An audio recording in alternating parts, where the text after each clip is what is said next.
Hola muchachos, buenas tardes. ¿Cómo están? ¿Se me escucha bien por acá? Buenas tardes, profesor. Sí, se me escucha. Gracias. Espero que hayan... Buenas tardes, profesor. Sí. gracias, Luis. Espero que hayan pasado un buen asueto y bueno, para seguir entonces con un poco de energía de objeto de ese descanso. Hoy vamos a comenzar a ver el tema 14 relativo a las instituciones generales del derecho internacional privado, sobre todo las de carácter positivo. Cuando nosotros vimos los temas 12 y 13, nosotros planteamos que cuando el juez venezolano tiene que entrar a resolver el tema del derecho aplicable en el ámbito del derecho internacional privado, él se sirve de tres tipos de normas que él tiene que ir verificando en un orden establecido. Hablamos de las normas de aplicación inmediata necesaria, de las normas materiales y de las normas de conflicto, que fue lo que terminamos de ver la penúltima clase. Una de las consecuencias jurídicas de la norma de conflicto es que se aplique derecho extranjero. Y nosotros en la última clase vimos que en Venezuela se asumen las tesis jurídicas sobre la naturaleza del derecho extranjero. ¿Esto qué significa? Que el juez tiene que aplicarlo de oficio, tiene que averiguarlo y él es el que tiene la responsabilidad de determinar y de aplicar correctamente ese derecho extranjero, teniendo las partes la posibilidad de auxiliarlo a través de distintos medios probatorios que sean idóneos para ello.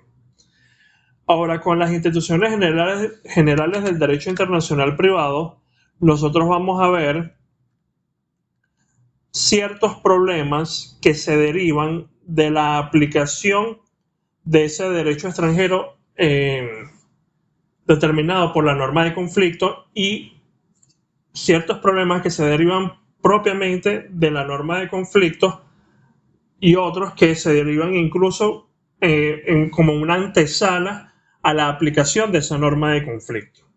Nosotros hoy vamos a ver especialmente dos de las instituciones generales que son la calificación y el reenvío.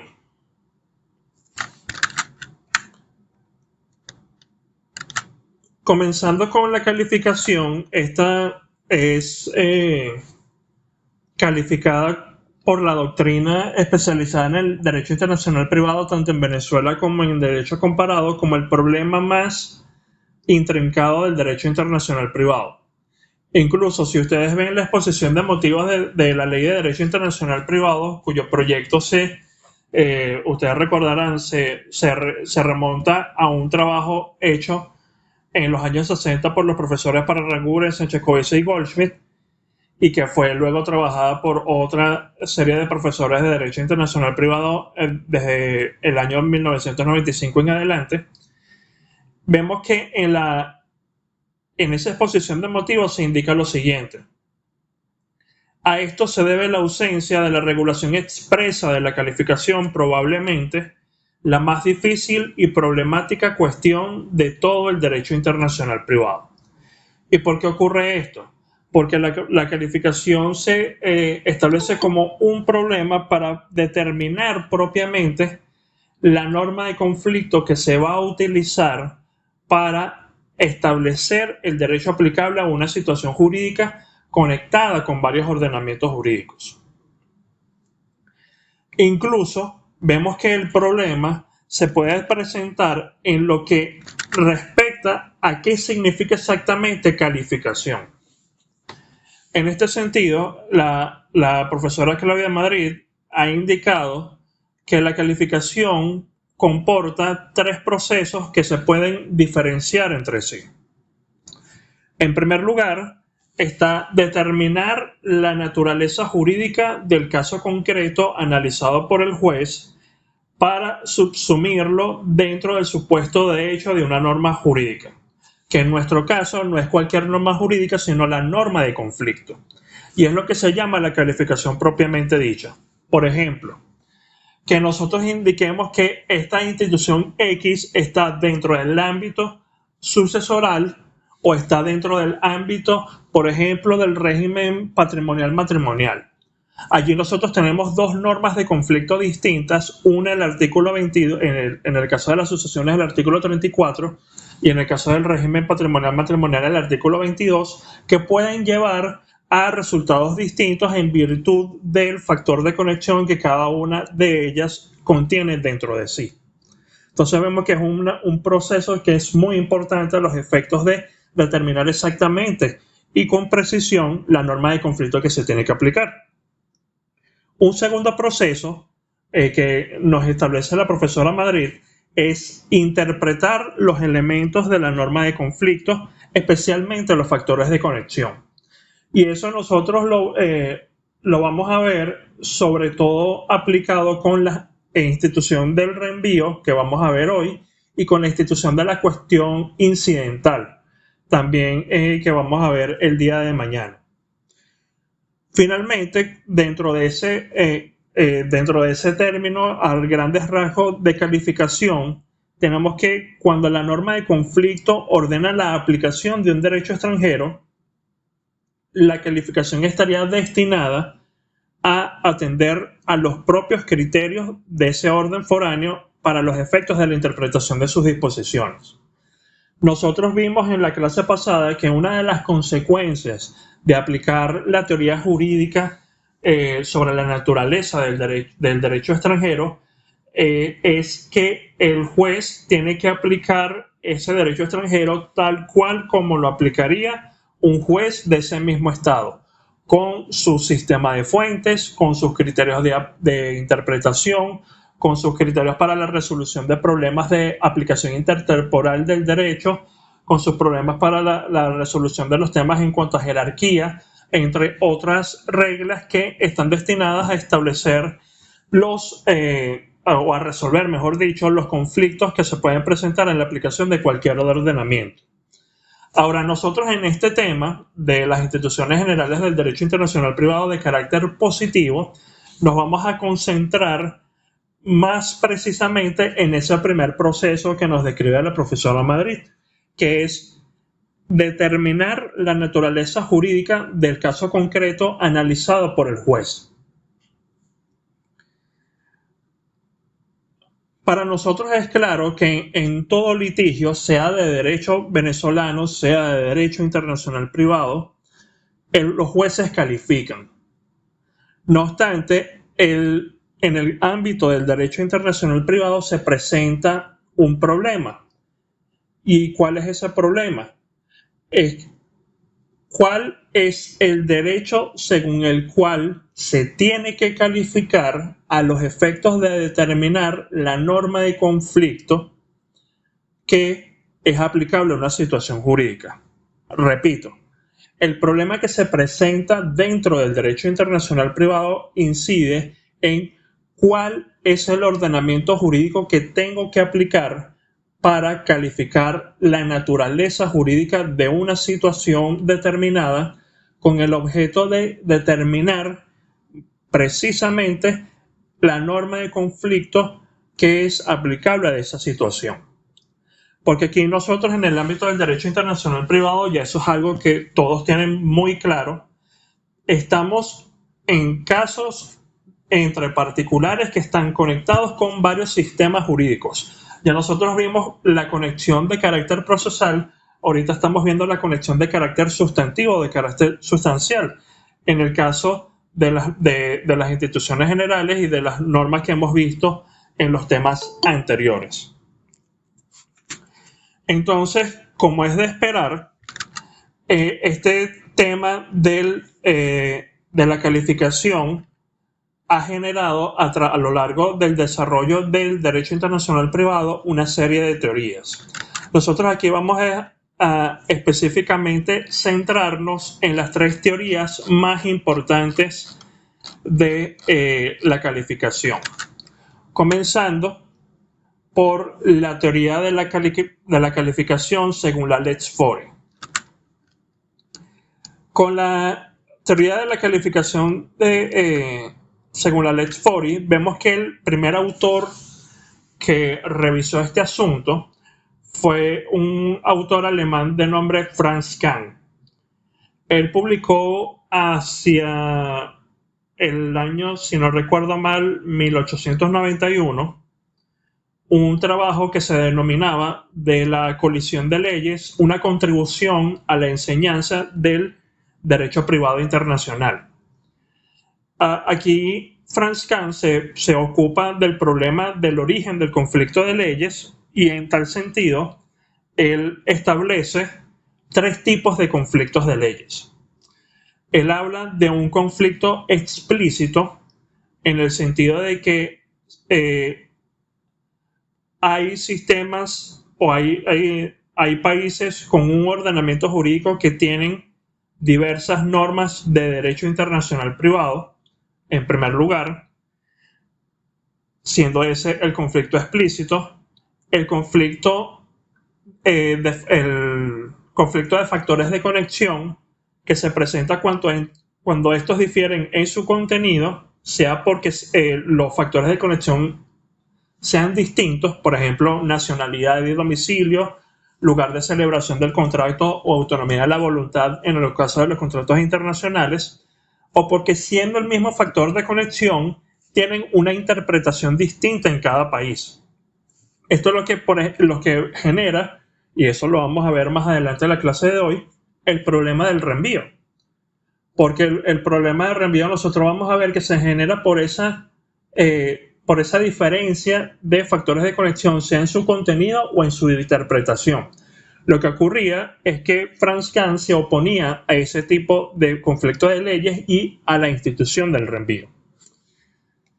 Y finalmente habla Franz Kant de un conflicto latente de leyes. ¿Y esto qué implica?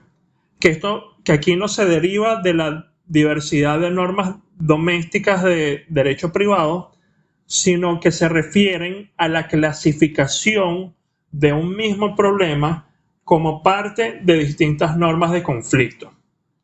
Dado que la determinación de una norma de conflicto depende necesariamente de la naturaleza jurídica que se le asigne a una situación que está siendo conocida por el juez.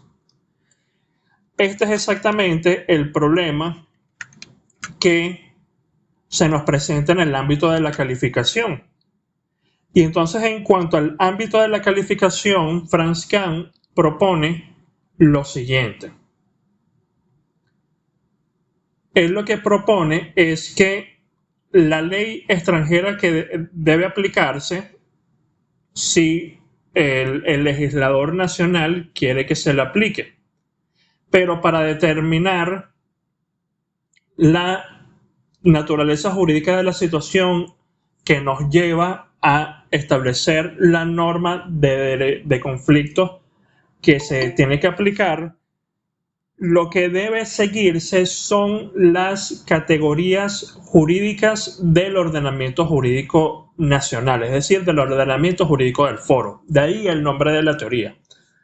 Él lo que dice es lo siguiente: una ley extranjera nunca puede decirnos qué tipo de intenciones son estas, entre otras palabras, las que tienen las normas de derecho internacional privado del foro. Por eso, las normas de conflicto venezolanas, por ejemplo, en nuestro caso, solo pueden determinarse mediante la interpretación del ordenamiento jurídico nacional. ¿Qué quiere decir esto? Que si nosotros tenemos una norma de conflicto que nos habla de contratos, una norma de conflicto que nos habla de bienes, una norma de conflicto que nos habla de sucesiones, nosotros tenemos que incluir dentro de esos supuestos de hecho todo lo que en Venezuela se entienda como contratos, todo lo que en Venezuela se entienda como bienes y todo lo que en Venezuela se entienda como que forme parte del ámbito sucesoral. No nos vamos a ir a otra ley, sino a la ley del foro. Por eso es que, de nuevo, esta teoría se denomina de la calificación según la Lex Fori. ¿Hay alguna pregunta hasta ahora? ¿Algo que no haya quedado claro?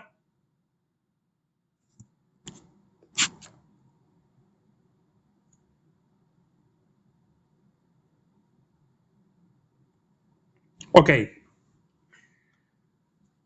Casi 10 años después, ya en los años 1900, comienza a escribir sobre este problema un autor francés de nombre Etienne Bartin, que él publica un trabajo cuyo título, si se quiere, es un poco pesimista, que se denomina de la imposibilidad de arribar a la supresión definitiva de los conflictos de leyes.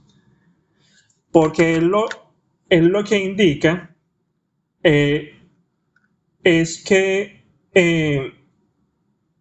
es criticable el pensamiento de muchos internacional privatistas de su época, concretamente de finales del siglo XIX, inicios del siglo XX, de que los conflictos de leyes se podían eliminar con la unificación de las reglas jurídicas, con el establecimiento de ese derecho material unificado que nosotros establecimos y de que hablamos en el tema 1, cuando hablamos de las relaciones del derecho internacional privado con otras ramas del derecho, y que retomamos un poco cuando hablamos de las normas materiales especiales de carácter internacional, porque ciertamente de esas normas materiales especiales de carácter internacional son derecho material unificado.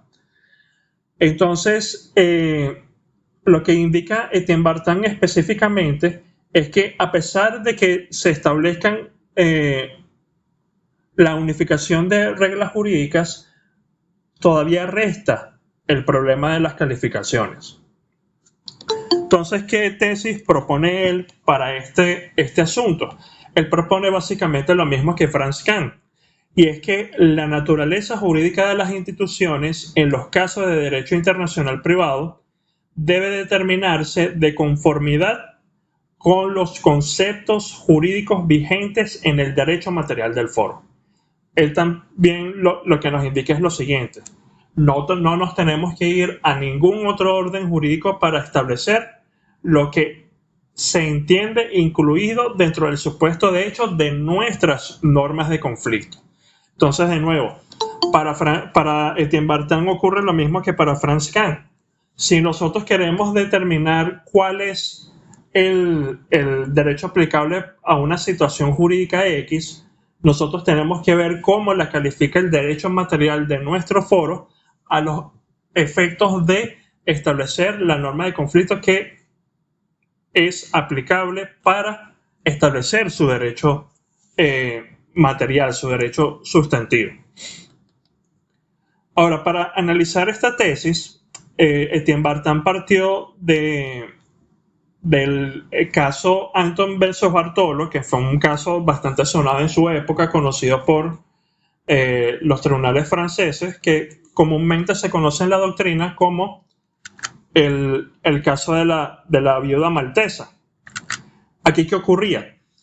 En el caso de la viuda maltesa se trataba de dos anglo-malteses que contraían matrimonio en Malta, donde ellos establecieron su domicilio conyugal sin suscribir ningún tipo de convención con respecto al régimen patrimonial matrimonial. Es decir, ellos no establecieron ningún tipo de regla sobre cómo se iba a desarrollar el aspecto económico de su relación conyugal.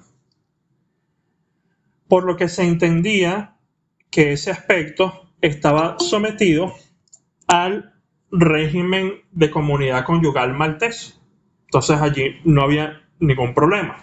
Pero luego estas personas se trasladan a Argelia, que era para aquel entonces y hasta 1962 territorio francés. Allí el esposo adquiere bienes inmuebles y muere sin testamento a casi finales del siglo XIX. Si no recuerdo mal, eso fue en el año 1889 que falleció esta persona.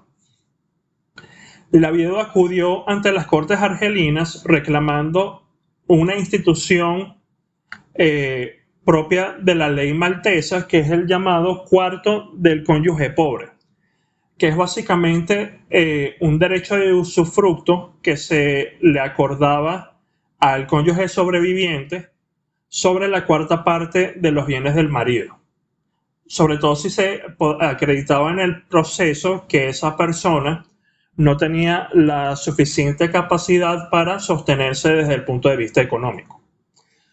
Entonces, ¿qué ocurría? Y aquí es donde vemos la importancia del problema de la calificación. Según el derecho internacional privado francés vigente para la época, el régimen matrimonial se regía por la ley del domicilio común de los esposos, es decir, por la ley maltesa, mientras que la sucesión inmobiliaria de bienes ubicados en Francia se regía por la ley francesa. Lo que ocurrió en este caso, Antoine versus Bartolo, es que el juez calificó la institución según la lex causae, que es la segunda teoría que vamos a ver, y tomó a la institución como parte del régimen patrimonial matrimonial, lo que conllevó al final de cuentas que se le otorgara a esta viuda ese derecho establecido por el derecho maltés. ¿Por qué? Porque al tomarlo como régimen patrimonial matrimonial se aplicaba la norma de conflicto que nos indicaba al sistema francés en ese momento que este asunto debía estar regido por la ley del primer domicilio común de los esposos, que de nuevo fue establecido en Malta.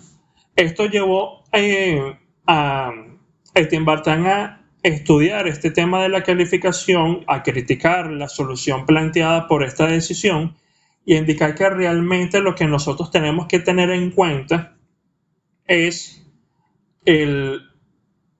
son las categorías del derecho del juez y no del derecho posiblemente aplicable a una situación de derecho internacional privado. De igual forma, dentro de su estudio, Etienne Bartin ideó un ejemplo y a través de él también siguió desarrollando su teoría sobre la institución del testamento hológrafo. No sé si ustedes han visto ya todos el ámbito, la materia, de derecho de familia y derecho a sucesiones, pero el testamento hológrafo básicamente es aquel que realiza uno por sí mismo a puño y letra, es decir, sin intervención ni de testigos ni de ninguna autoridad, el cual, quepa el comentario, está expresamente prohibido por nuestro Código Civil. Ahora, ¿por qué partía Etienne Bartin de esta institución? Porque él lo que indica es lo siguiente: si un holandés otorga un testamento hológrafo en Francia, sobre el cual se genera una discusión en cuanto a su validez, una vez fallecido el otorgante y abriéndose la sucesión, entonces se va a presentar el problema de si esa institución en efecto, o ese testamento en efecto es válido como manifestación de la última voluntad de ese causante. Entonces, el problema para Etienne Bartin incidía en calificar exactamente qué constituye la holografía. Si se toma que es un aspecto de forma, debía aplicarse una regla que nosotros vamos a desarrollar más adelante en el programa, que es la locus regis actum, es decir, se tiene que aplicar a los aspectos de forma la ley del estado en el cual el acto jurídico fue otorgado. Si este testamento fue otorgado en Francia, se tienen que aplicar los parámetros formales franceses. Por otro lado, si se toma a la holografía como un asunto de incapacidad, de capacidad o incapacidad del testador, resulta entonces aplicable el derecho holandés, que es el derecho nacional del testador, lo que derivaba en ese caso a la invalidez del testamento. ¿Por qué? Porque en esa época Holanda, al igual que ocurre actualmente en Venezuela, prohibía el otorgamiento de testamentos hológrafos dentro y fuera de Holanda. Entonces vemos que con ello el problema de la calificación es fundamental, porque no es solo determinar la norma de conflicto, sino los posibles resultados que una u otra norma de conflicto me pueden llevar sobre el resultado material de la situación que está conociendo el juez. Entonces, este ejemplo de Etienne Bartin creo que es bastante ilustrativo para ver esa importancia y que no se quede esto solo en un problema teórico que estudian los que se dedican al derecho internacional privado y que no tiene ningún impacto en la práctica. En realidad sí tiene un impacto importante en la práctica del derecho internacional privado. Ahora, con respecto a la teoría de la calificación Let's-Fori, se afirma, es afirmado por muchos legisladores estatales que se tiene que aplicar la misma. Entonces, nosotros encontramos como ejemplo estas dos normas, de la primera del Código Civil yemenita y la segunda del Código Civil español. La primera norma nos indica lo siguiente: en caso de conflicto entre diversas leyes en un proceso determinado, la ley yemenita será la única competente para calificar la categoría a la que pertenece la relación jurídica a objeto de indicar la ley aplicable.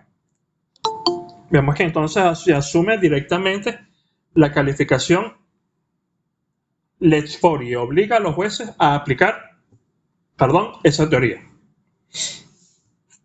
Lo mismo nos indica el artículo 12.1 del Código Civil español, porque aquí se nos indica de nuevo lo siguiente: la calificación para determinar la norma de conflicto aplicable se hará siempre con arreglo a la ley española. Básicamente, el sistema español y el sistema yemenita no se complicaron mucho y dijeron: aplicamos ley del foro para determinar la naturaleza jurídica de las situaciones. Ahora, ¿qué crítica se le puede dar a esta teoría de la calificación según la Let's-Fori? Se le puede tal vez criticar el hecho de que pueda representar en ciertos ámbitos una concepción cerrada, nacionalista o, si se quiere, chauvinista, de las situaciones de derecho internacional privado, que tiene una falla fundamental, y es cuando el juez del foro se enfrenta a una institución desconocida.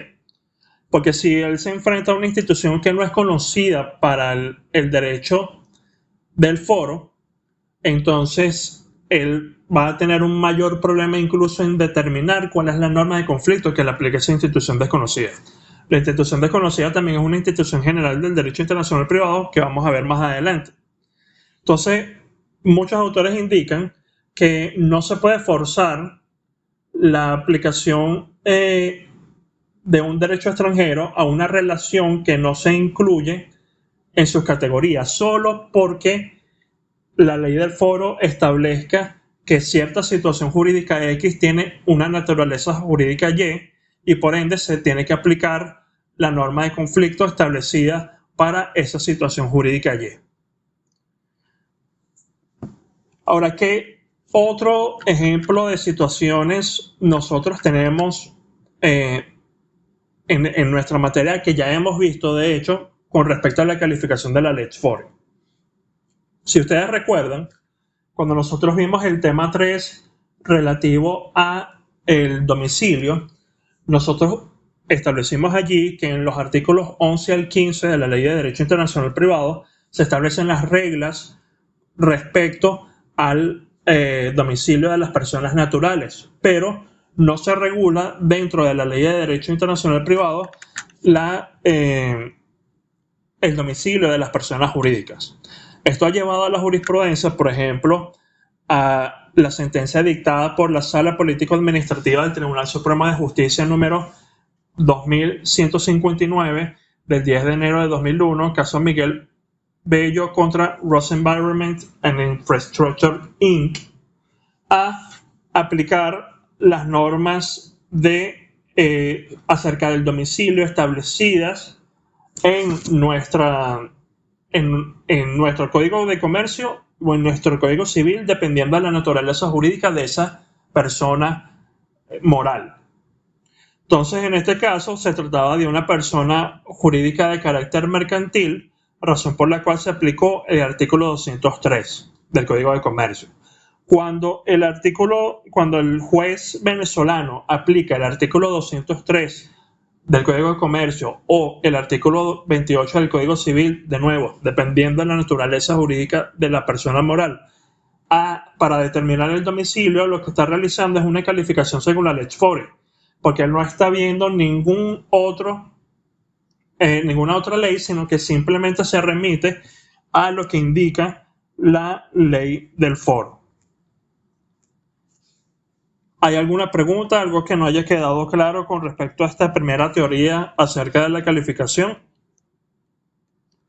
Sí, profesor, o sea que en este caso solamente le va a importar al juez el domicilio, solamente va a ser el elemento a determinar. No, esto era simplemente un ejemplo acerca de una operación de calificación según la Lex Fori. Recuerda que la calificación según la Lex Fori implica determinar la naturaleza de la situación jurídica determinada. Es decir, que tú como juez, ante una situación X, diga, mira, esto es del ámbito contractual, esto es ámbito extracontractual, esto es ámbito, por ejemplo, sucesoral, del matrimonial, etcétera, para tú entonces establecer cuál es la norma de conflicto que te va a determinar el derecho aplicable. En este caso de la Sala Política Administrativa, simplemente rescatamos una explicación que ya habíamos dado en la materia, de que aquí en Venezuela para las personas jurídicas se aplican los artículos 203 del Código de Comercio y el artículo 28 del Código Civil, es decir, se hace una operación de calificación según la Lex Fori. ¿Sí lo ves? Ok, listo, entiendo. O sea, se deben revisar entonces todos los aspectos que sean necesarios para poder tener una buena calificación del caso, ¿no? Eso es lo que estoy entendiendo entonces. Sí, correcto. Igual nosotros revisar todos los aspectos que sean necesarios revisar.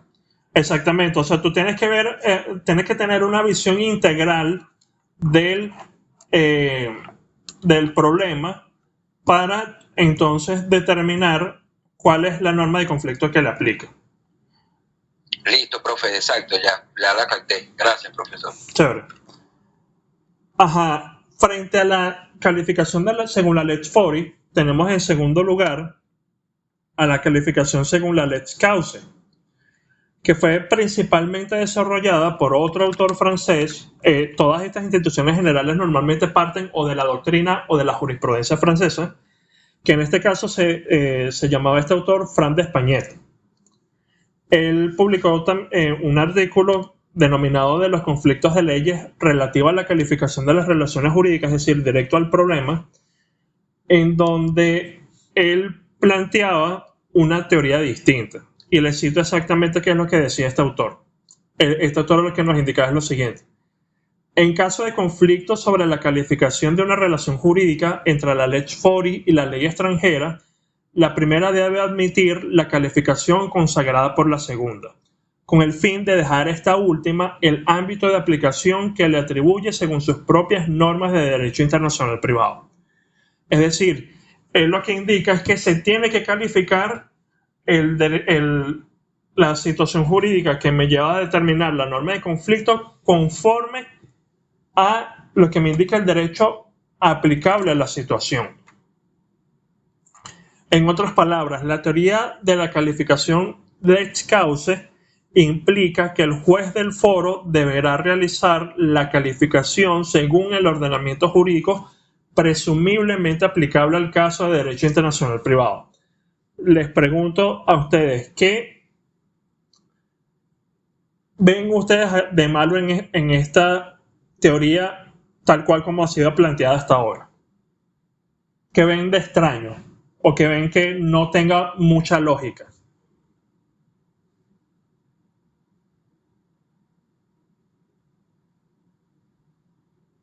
Buenas tardes, profesor. Buenas tardes, hermano. A mi juicio, ¿me escucha? Sí, te escucho. A mi juicio, la duda que me surge es cómo puedo aplicar un derecho extranjero si ni siquiera sé cuál es el derecho extranjero que me es competente. Es decir, cómo yo puedo aplicar un derecho extranjero si previamente no sé cuál es el realmente competente a mi caso. Ok, exactamente ese es el problema.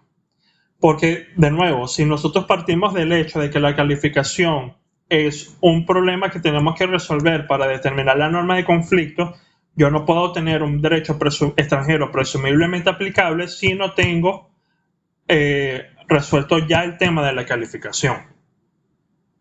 Entonces, no puedo llegar racionalmente al derecho a la lex causa sin aplicar efectivamente la norma de conflicto. Entonces, ¿en qué se traduce básicamente o qué se ha traducido este tema para solucionar esta crítica? En que básicamente se hace una operación de doble calificación. Y esto se ha desarrollado básicamente por la doctrina italiana. ¿Qué plantea la doctrina italiana? Yo, para llegar al derecho extranjero, tengo que aplicar norma de conflicto. Para aplicar norma de conflicto tengo que establecer propiamente cuál es la naturaleza jurídica de la situación.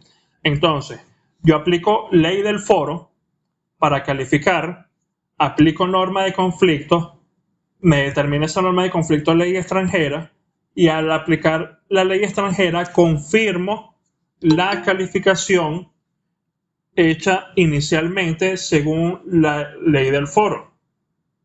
Entonces, se califica en primer lugar para establecer la norma de conflicto, y luego, con el derecho indicado por esa propia norma de conflicto, se califica nuevamente para básicamente confirmar. Es una operación que se ve bastante enrevesada, y por eso es el poco éxito que ha tenido en la práctica, pero tal vez fue la única idea que pudo haber salvado a esta teoría de la calificación según la lex causa, porque si no, la lógica o la coherencia interna de la teoría es muy poca, porque de nuevo, y lo que dijo Ismar es exactamente el problema. Yo no puedo llegar a un derecho aplicable sin aplicar norma de conflicto, lógicamente. Si no tengo exactamente determinada la norma de conflicto, por no saber la naturaleza jurídica de la situación X, entonces no puedo llegar a ese derecho presumiblemente aplicable, y tampoco es que yo me voy a, como juez, y dicho muy coloquialmente, a tirar flechas a cuál es el derecho que presumiblemente va a aplicar en esta situación, porque yo creo que esta es la situación, en la naturaleza jurídica de esa situación. Entonces, esa teoría de la doble calificación fue como el bote salvavidas de esa teoría según la lex causa, pero a final de cuentas, si nosotros hacemos un paneo de lo que es el derecho comparado, la teoría de la calificación según la lex causa ha tenido muy poca aplicación práctica, pero es todavía importante su estudio para, de alguna manera, también ver qué bondades nos da la calificación según la lex fori. Ahora, como tercera teoría, tenemos la de la calificación autónoma. La calificación autónoma parte de la doctrina de un autor austriaco de nombre Ernst Rabel.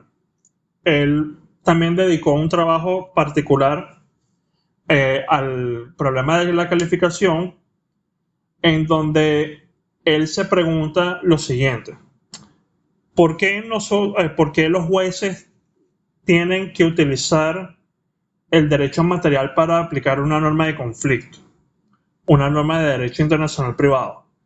Si nosotros vemos que ese derecho material está normalmente dirigido a regular situaciones domésticas, y dos, porque las teorías que ya se han planteado sobre la calificación según la lex fori y según la lex causa, ambas presentan inconvenientes.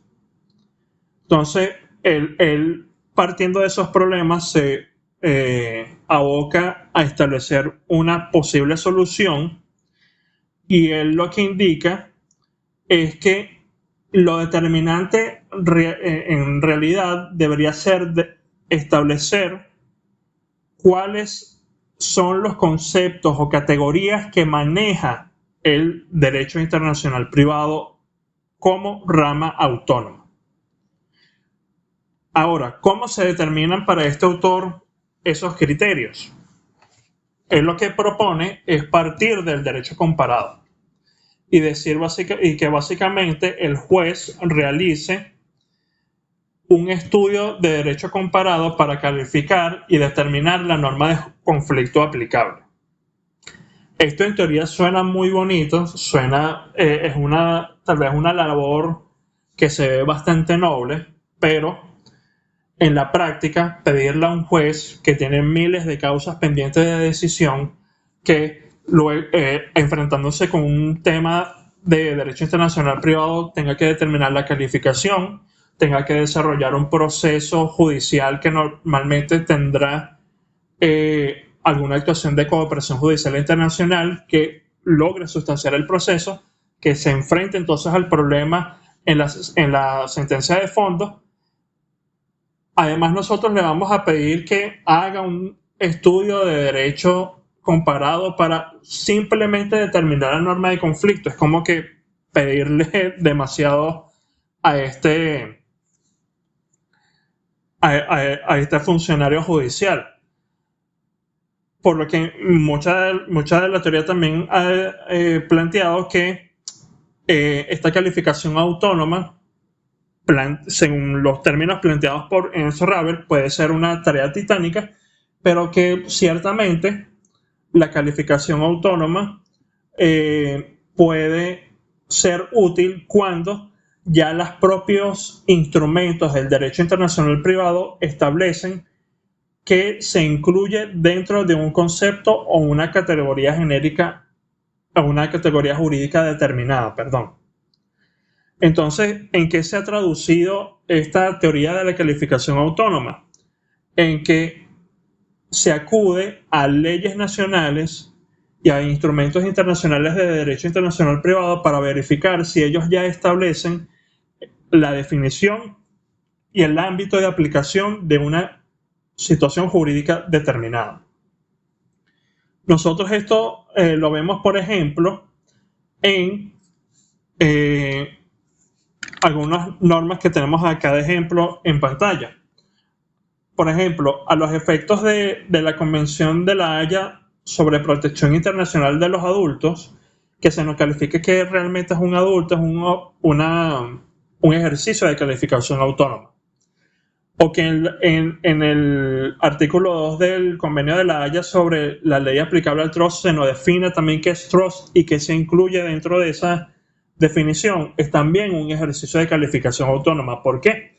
Porque se está estableciendo una categoría jurídica determinada dentro de un instrumento de derecho internacional privado. Nosotros eso también lo tenemos presente en nuestra ley de derecho internacional privado.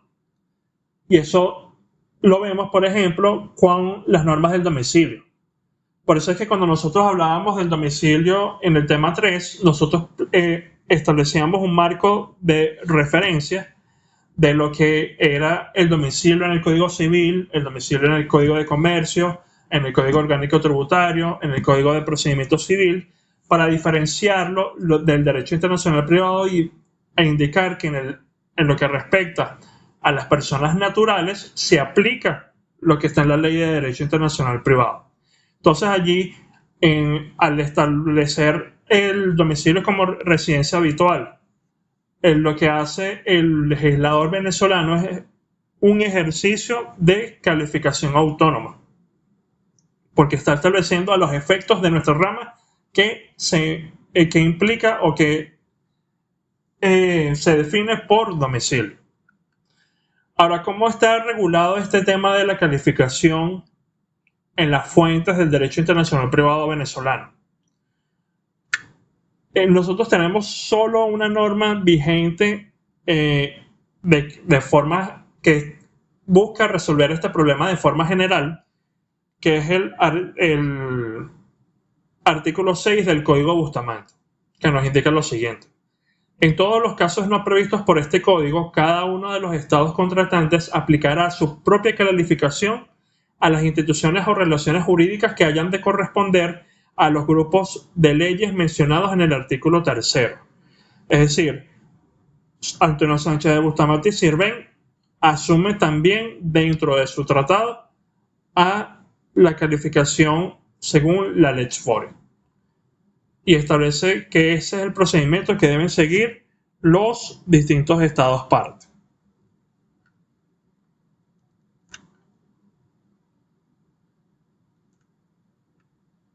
¿Hay alguna pregunta, algo que no haya quedado claro con el tema de la calificación?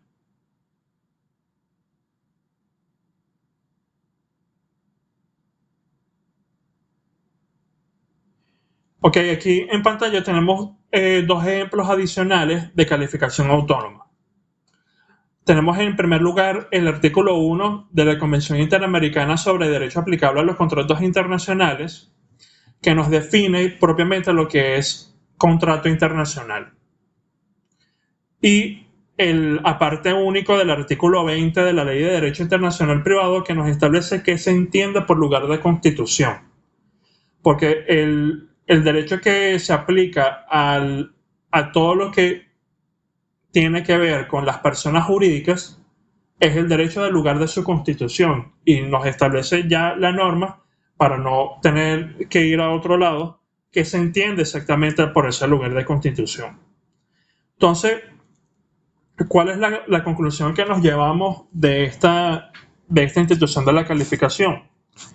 En primer lugar, que es una operación necesaria para determinar la norma de conflicto correcta. Y en segundo lugar, que en el ámbito del derecho venezolano y sobre todo en el ámbito de la Ley de Derecho Internacional Privado, al no establecer el legislador una solución en particular, se le está dando la libertad a él de aplicar el método que sea más idóneo para el caso en concreto. Ahí podrá utilizar el juez la calificación según la Lex Fori, según la Lex Cauce o una calificación autónoma, dependiendo del caso, siempre con la obligación de que su decisión a tal respecto sea motivada, pero se le da la libertad al juez, porque el pensamiento que básicamente desarrollaron en su doctrina y que se vio reflejada en ese proyecto de ley de normas de derecho internacional privado por los profesores Parra, Sánchez y Goldschmidt, es que no se le puede limitar al juez a utilizar uno u otro ámbito de calificación en todos los casos, sino que se le debe otorgar esa libertad de poder elegir alguno de los métodos. Por eso es que si ustedes tienen un problema como los que vamos a ver al final de este tema 14, en donde se les pregunta qué institución están allí, ustedes ven, mira, es una calificación. Ahí propiamente no hay una solución jurídica, una solución fija o estricta, sino que ustedes me pueden decir, mira, aquí el juez puede aplicar esta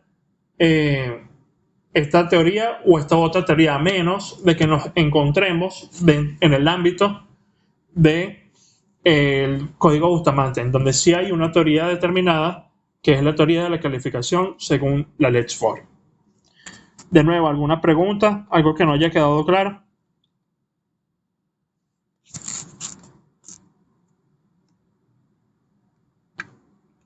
Ok. Pasamos entonces a la institución del reenvío. La institución del reenvío es una de esas instituciones del derecho internacional privado que se deriva de la práctica jurisprudencial y que luego es recogida por la doctrina a los efectos de estudiar, de delimitar sus características y de establecer posibles formas de solución. Aquí los antecedentes más relevantes de esta institución son dos: el caso Collier versus Rivas y el caso Forgo, uno decidido por la jurisprudencia inglesa y el otro decidido por la jurisprudencia francesa. Y vamos a ir viendo cada uno de ellos y qué se plantea allí.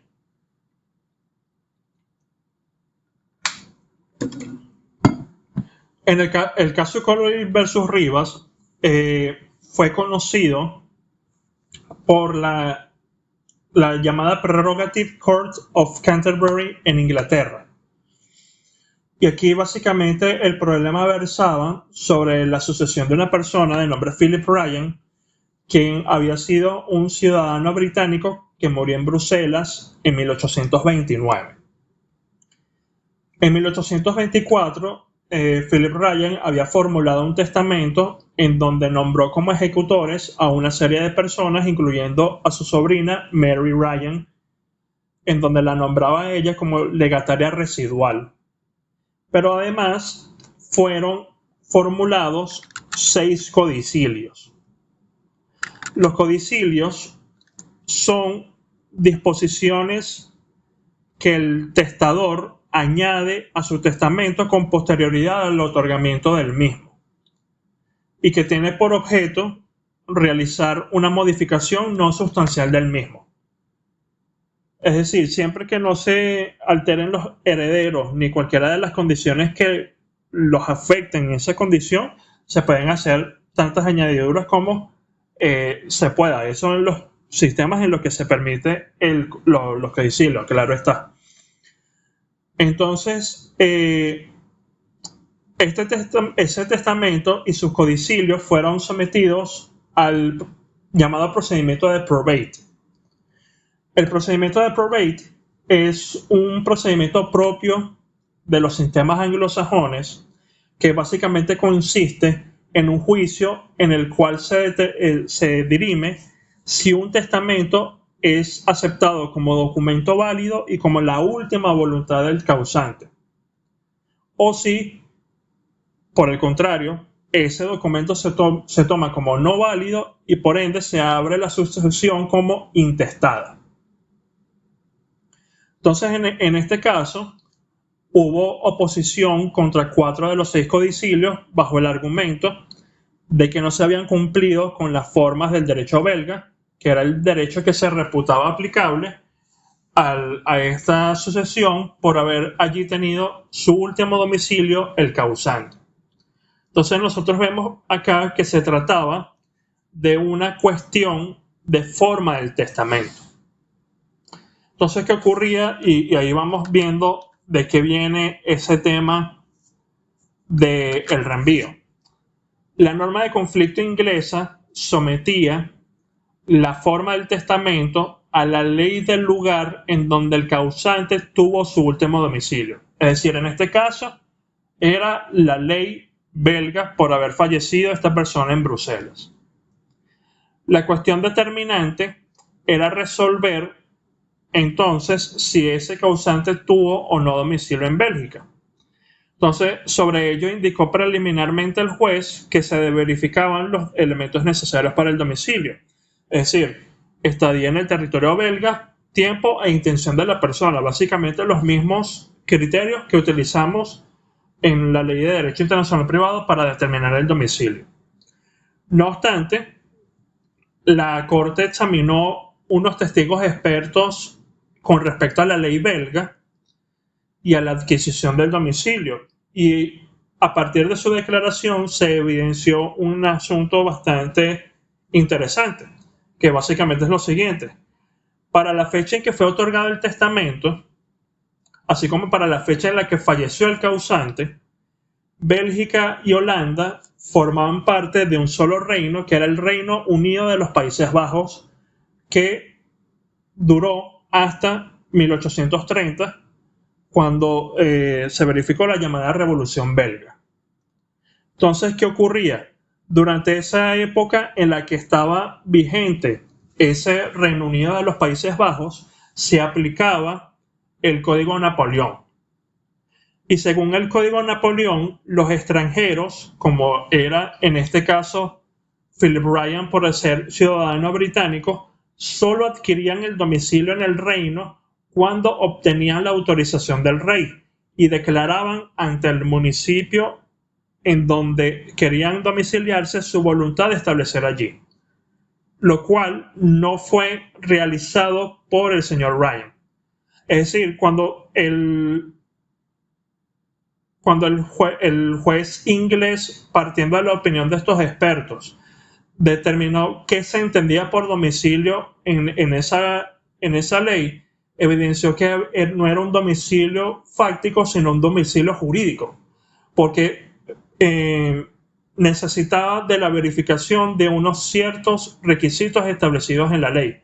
No solo la permanencia en el territorio del tiempo y la intención, sino una autorización particular por las autoridades del lugar en donde esa persona pretendía adquirir el domicilio. Entonces, ¿qué ocurría? Si los extranjeros no hacían este trámite, no estaban sometidos a las formas testamentarias impuestas por el domicilio, sino más bien a las de su propio país. Entonces, al no haber hecho esto, Philip Ryan, la Corte procedió a declarar que la validación del testamento y los codicilios se debía realizar según el derecho de la nacionalidad, es decir, el derecho británico, el cual, que para destacar en este caso, declaraba válidos los codicilios. Entonces vemos que la operación que básicamente se siguió en este ámbito es la siguiente. El juez inglés partió de su norma de conflicto. El juez, a través de su norma de conflicto, determinó que el derecho aplicable era el derecho belga. El juez se remitió al derecho belga y evidenció que ese derecho belga tiene una calificación particular del factor de conexión del domicilio, en donde no es solo permanencia en un estado, sino autorización por la autoridad, estableciendo una solución residual en caso de que dicha autorización no hubiese sido obtenida. Entonces, esa respuesta residual o esa operación residual de la norma de conflicto belga nos dirigía nuevamente al derecho inglés. Y al final de cuentas, lo que hizo el juez inglés fue aplicar el derecho de Inglaterra a esos testamentos. Entonces, básicamente hubo un tránsito de ley inglesa a ley belga y de ley belga a ley inglesa de vuelta. Algo similar ocurrió en el caso Forgo. En el caso Forgo, este toma el nombre de Franz Xaver Forgo, que fue un nacional de Bavaria, territorio que en su momento era independiente, pero que actualmente forma parte de Alemania, que a los 3 años se trasladó a Pau, que es una ciudad que actualmente queda al sudoeste de Francia, bastante cerca de la frontera con España. Y allí, Franz Xaver Forgo vivió hasta su muerte. Su masa hereditaria estaba compuesta por una gran cantidad de bienes muebles en territorio francés. Entonces, en vista de que esta persona falleció sin esposa, sin hijos, sin ascendientes, su herencia era reclamada por el Estado francés como yacente, es decir, que correspondiera al fisco francés. Y en vista de que se trataba de una masa hereditaria de valor económico considerable, era de mucho interés para el fisco francés hacerse de esa sucesión. Entonces, lo que argumentaba el fisco francés era la aplicación de la norma del Código Civil francés vigente, que indicaba que a falta de descendientes y cónyuge, la sucesión de hijos ilegítimos, que era el caso de Forgo, correspondía al Estado. Ahora, a esta pretensión se opusieron una serie de parientes colaterales de Forgo por el lado de su mamá, en virtud de que el derecho bávaro le otorgaba vocación hereditaria a los familiares no solo en línea directa, es decir, ascendente y descendiente, sino también en línea colateral. Entonces, ¿qué ocurría? Según la norma de conflicto francesa, y eso todavía es así en esta época, las sucesiones sobre bienes muebles se rigen por el derecho del domicilio del causante para la fecha de su muerte. El problema aquí residía en determinar, como en el caso de Collier versus Rivas, si se trataba de un domicilio legal o de un simple domicilio de hecho. Entonces, ¿qué ocurrió esto? Esto es un caso que duró varios años, que tuvo al menos 4 decisiones, pero que vamos a resumir aquí en unas breves pastillas de lo que ocurrió aquí en el caso. En primer lugar, lo que ocurrió fue que la Corte de Pau adoptó la primera opción con respecto al domicilio. Es decir, declaró que se debía tomar en cuenta el domicilio de derecho. Y como Forgo no había adquirido el domicilio de derecho según las prescripciones francesas, se entendía que conservaba su domicilio en Bavaria, por lo que la sucesión se regía por tal derecho y por ende los parientes colaterales no tenían vocación hereditaria. O mejor dicho, tenían vocación hereditaria. Esta decisión fue a apelación y al final de cuentas llegó a la Corte de Casación francesa. Hubo una primera decisión, bajó la decisión de nuevo a instancia y llegó nuevamente el asunto a la Corte de Casación francesa. En esa última decisión, la Corte de Casación francesa emitió una decisión que es básicamente la base de la actual teoría del reenvío en el derecho internacional privado. La Corte lo que indicó fue lo siguiente. Tras aceptarse que la norma de derecho internacional privado francesa remitía a la ley del domicilio legal, es decir, Baviera, se tenía que considerar esa ley bávara en su totalidad.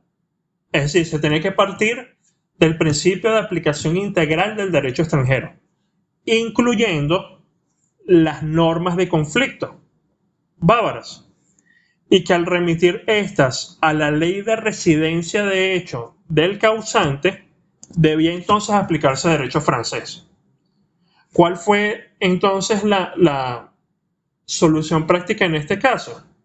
Que a final de cuentas los bienes fueron adquiridos por el Estado como herencia yacente.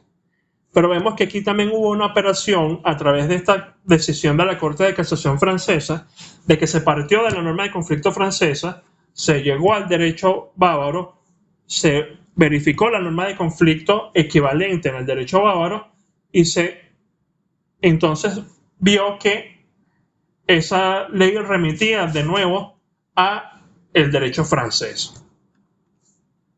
¿Hay alguna pregunta hasta ahora? ¿Algo que no haya quedado claro? Sí, profesor, si en ese ejercicio pudiéramos evidenciar un supuesto de reenvío de primer grado cuando retorna a Francia. Correcto. Nosotros, eso creo que ya nos va a corresponder verlo mañana, pero uno de los posibles reenvíos es el llamado reenvío de primer grado, que es básicamente la operación que hemos visto en el caso de Collier versus Rivas y en el caso Forgo. Es decir, se parte de la norma de conflicto del foro, se llega al derecho extranjero, se verifica norma de conflicto de ese derecho extranjero que devuelve al derecho del foro. Vamos a ver cuál es la solución que nos plantea nuestra ley de derecho internacional privado al respecto. Pero adelantándonos un poco, sí, Ismar, en ese caso, en esos dos casos, de hecho, se trataban de un reenvío de primer grado. Lo mismo ocurría en las dos decisiones que históricamente se toman como antecedentes jurisprudenciales a nivel venezolano. Nosotros tenemos, y por eso es lo bonito de esa materia, de esta materia de cómo evoluciona, nosotros hasta el año pasado, es decir, hasta el último periodo lectivo de la UCB, solo teníamos como antecedentes tenemos solo estos dos antecedentes jurisprudenciales del reenvío. Pero ahorita, en diciembre, fue emitida una decisión de la Sala Constitucional que por primera vez aplica la teoría del reenvío en un caso de divorcio por desafecto. Eso lo vamos a ver más adelante en el tema, pero ya tenemos una decisión actual basada en la Ley de Derecho Internacional Privado que aplica esta teoría del reenvío. Pero vamos a ver primero estos dos antecedentes. En primer lugar, tenemos el caso Shunek. El caso Shunek fue decidido por la Corte Superior del Distrito Federal en noviembre de 1906. En esa decisión, de hecho, y valga el comentario, actuó como parte de esa Corte Superior el profesor Lorenzo Herrera Mendoza, quien fue por muchos años jefe de cátedra de Derecho Internacional Privado en la Universidad Central y que publicó uno de los primeros manuales de esta materia, que era una compilación de sus artículos y que de hecho él en su momento fondió esa edición y la regaló a los estudiantes del quinto año que estudiaban en aquel entonces. En ese caso Shunek, lo que se estaba decidiendo era una solicitud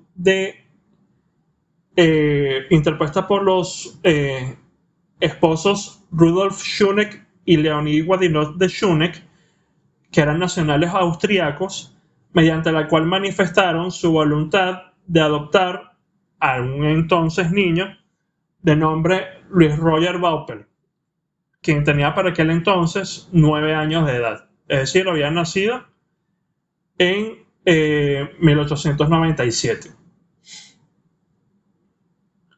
Para decidir la solicitud, la Corte indicó, y eso es una decisión muy, muy corta, la tienen en la carpeta del tema 14, en esa decisión la Corte indicó lo siguiente: si bien es cierto que la capacidad de los adoptantes debe regirse por su ley personal, que es lo que indica en ese momento la norma de conflicto venezolana, en el presente caso esa ley lo es la venezolana, puesto que Austria-Hungría, porque en ese entonces todavía estaba en pie el Imperio Austrohúngaro, está comprendida entre aquellas naciones que, como Inglaterra, Alemania y Estados Unidos del Norte de América, admiten como ley personal la del domicilio, y por tanto la adopción que hacen los esposos de Shunek con arreglo a las leyes de Venezuela, tanto en sus formalidades intrínsecas como con respecto a las condiciones de capacidad, es también válida en la nación a que ellos pertenecen. Aquí básicamente lo que hizo la Corte Superior del Distrito Federal fue una operación muy similar a la que vimos en los casos Colley versus Rivas y el caso Forgo, porque se partió de la norma de conflicto venezolana. Esa norma de conflicto venezolana me remitía al derecho del Imperio Austrohúngaro, y esa norma de conflicto vigente en ese derecho devolvía el asunto a la ley venezolana. ¿Qué tiene anecdótico esta decisión? Que luego fue demostrada por la doctrina, específicamente por un trabajo del profesor José Musi Abraham, que realmente para la época de la decisión de la Corte Superior del Distrito Federal, el factor de conexión que estaba vigente en Austria era también el de la nacionalidad, por lo que realmente la ley aplicable era la austriaca y no la venezolana. Ustedes dirán, entonces, ¿por qué pasó esto?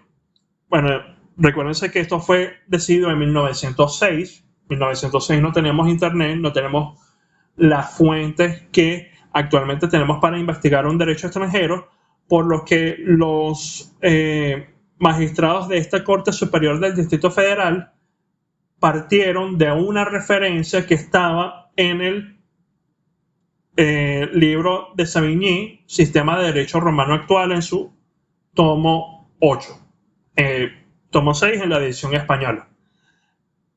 Pero vemos que a pesar de haber errado en puridad de términos en su decisión la Corte Superior del Distrito Federal. Aquí tenemos un primer antecedente de la Institución General del Derecho Internacional Privado relativa al reenvío en Venezuela. Y de hecho, esta decisión fue muy publicitada en Europa para establecer que Venezuela era uno de los países que admitía la posibilidad del reenvío. En segundo lugar, tenemos el caso Quintana versus Sion, que es un caso que fue decidido por el Juzgado Segundo de Primera Instancia en lo mercantil de la Circunscripción Judicial del Distrito Federal y del Estado Miranda el 29 de septiembre de 1966. Al igual que ocurrió con el caso anterior, aquí también estaba involucrado un profesor de Derecho Internacional Privado, porque el juez que estaba a cargo de ese juzgado era el profesor Gonzalo Parra Aranguren, que en paz descanse. En este caso, Napoleón de Jesús Quintana demandaba el pago de 3 cheques por la cantidad total de $11.429, que tenían impresos como lugar de emisión la ciudad de Nueva York, Estados Unidos de América. Él demandaba la acción cambiaria, no la acción causal, es decir, no la acción derivada de la relación de fondo en la que se veían involucrados los cheques, sino la acción que se derivaba directamente de los cheques. Ante esa acción, Salomón Sion, valga la cacofonía, como parte demandada, alegaba que tales instrumentos no podían ser calificados como cheques, debido a que carecían de un requisito de forma esencial para su validez, como lo era la fecha de emisión. Y eso es algo que todavía a nuestra fecha establece el Código de Comercio, porque es una norma que no ha sido derogada. Es el mismo Código de Comercio que se encontraba vigente en ese momento, porque es de 1955, como ustedes saben. Entonces, el profesor Parra Aranguren comenzó a estudiar el caso y en su decisión se percató de que esto se trataba de un caso con elementos de extranjería, por lo que tenía que estudiarse este asunto a la luz del derecho internacional privado. De hecho, sí, y es una recomendación de todo corazón. Si ustedes quieren ver un ejemplo de cómo se resuelve adecuada y muy sencillamente un caso de derecho internacional privado a nivel judicial, esta decisión es el ejemplo perfecto. Porque a pesar de que parte de un doctrinario en esa materia, la decisión es muy digerible y establecen los pasos lógicos que se deben seguir para la solución del problema del derecho aplicable.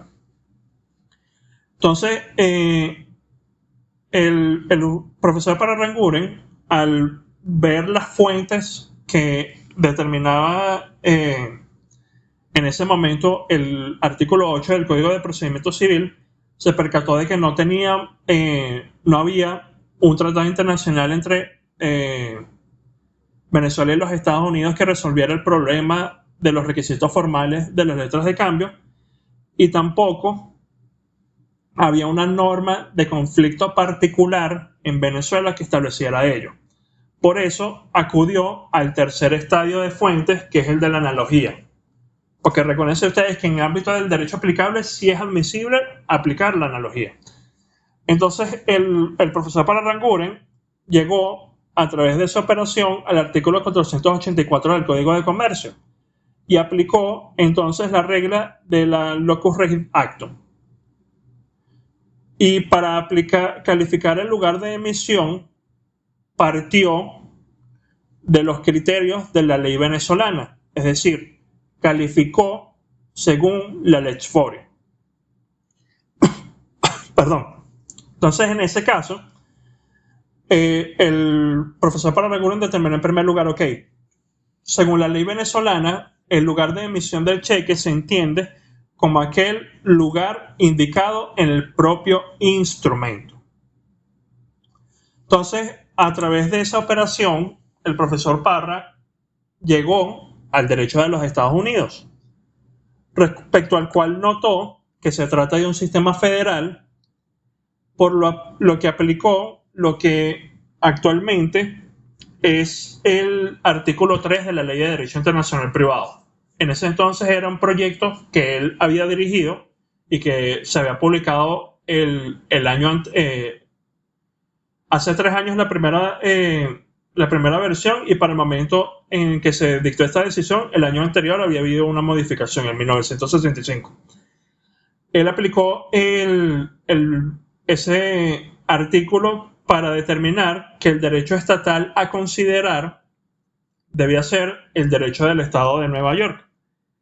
Y este derecho indicaba, dentro de sus normas de conflicto, que la validez formal de los cheques se regía por el lugar de emisión de cheques, con lo que en apariencia parecía que la norma de conflicto neoyorquina confirmaba la remisión hecha por la ley venezolana.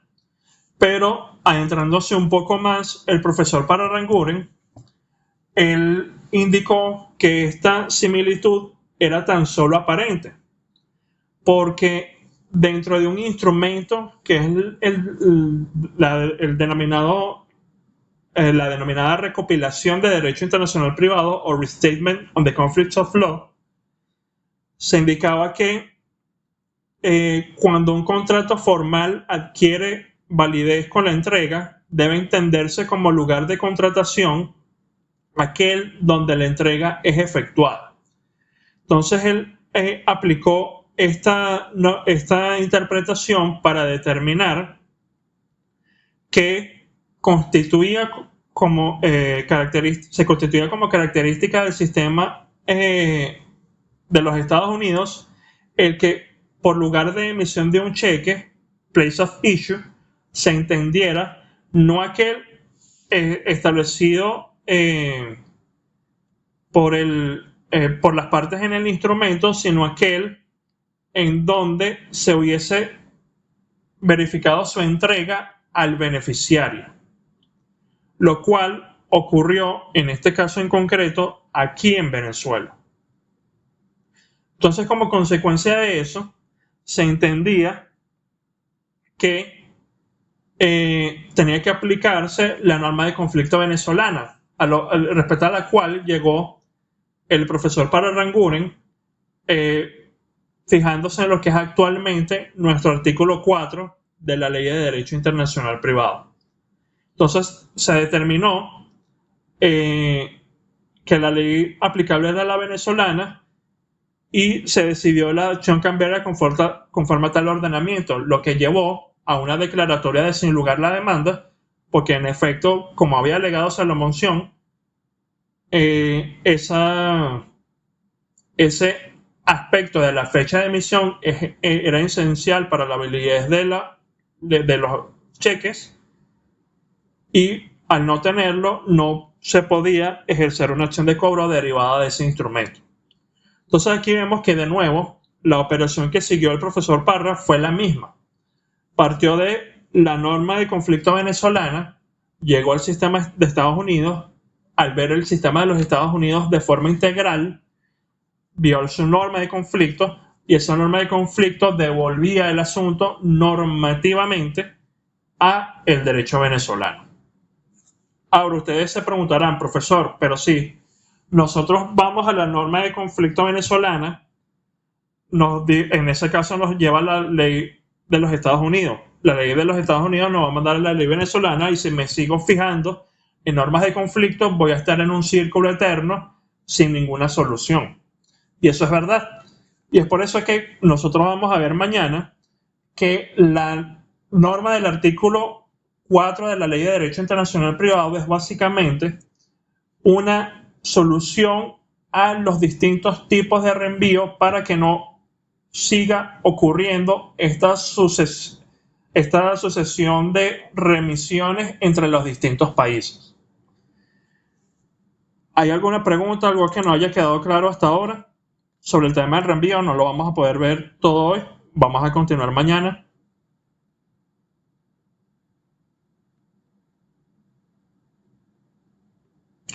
Sí, Orlando, esta clase se pudo grabar.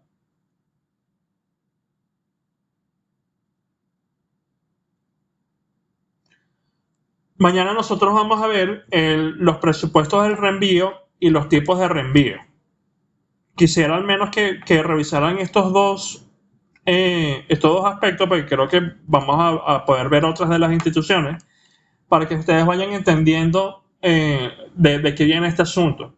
Si hay algo con lo que quiero cerrar y que voy a reiterar mañana y todas las veces que hablemos de reenvío, y es que tenemos que diferenciar desde ya lo que es el reenvío en el derecho internacional privado del reenvío en el derecho procesal civil venezolano.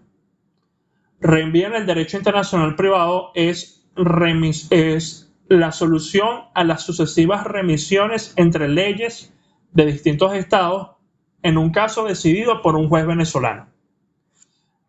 Mientras que el reenvío en el derecho procesal civil venezolano se refiere al hecho de que ante la decisión de un recurso particular, normalmente recursos por infracción de leyes procesales, un juzgado superior remite de nuevo la controversia al juzgado inferior para que lo decida según algunos lineamientos. Eso es lo que ocurre básicamente, aunque esa institución ahorita ha pasado a menos, con el reenvío en casación. Entonces, aquí en reenvío, en el derecho internacional privado, no hay remisión de expedientes entre países. Es la idea que quiero quitarles de la cabeza. Pero, de nuevo, mañana vamos a seguir viendo este asunto. ¿Hay alguna otra pregunta, algo que no haya quedado claro?